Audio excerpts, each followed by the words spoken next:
Okay, so here's the general technique I use to mold rocks. I'm starting off with basically a box of some sand and a little bit of gravel mixed into it, so it's pretty wet.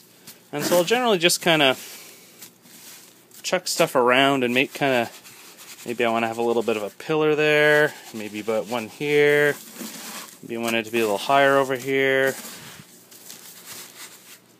And so you just generally lay out a rough shape of a base of a rock, and essentially you just start kind of clumping your material in like this.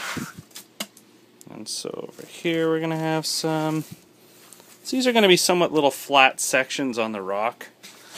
Maybe over here I'll have a bit kind of like so.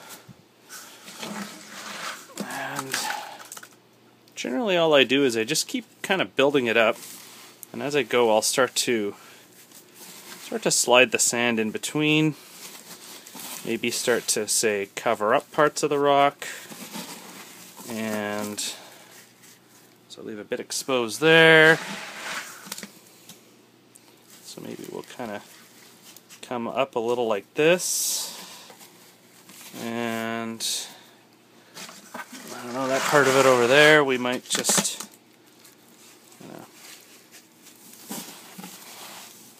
and so thinking to connect it, maybe this will come up a little higher. Oops.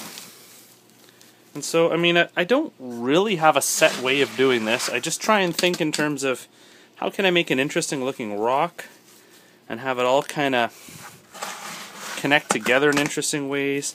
And so generally the idea is that once everything's all set, you can push out all this sand that we've used between these rocks, or these piles here, and you can end up with some pretty neat shapes. So I mean here, well, maybe we'll try something.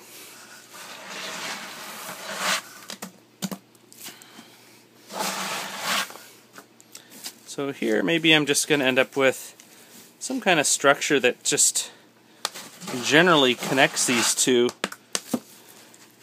major clumps of rock here.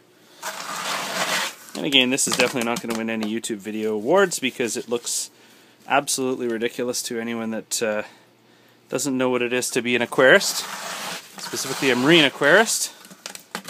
And so maybe here we'll throw a little bit more. And so really this is just my approach that I've been using to build some do-it-yourself rocks. I'm quite happy with the results I'm getting so far. And yeah, so that's generally it. And so then when I'm done this, I'll generally just cover the, fold the sides of this plastic bag into the box and let it sit for a few days until it hardens. Every now and then I might just pour a little bit of water over top to keep it nice and moist, and remove in a few days.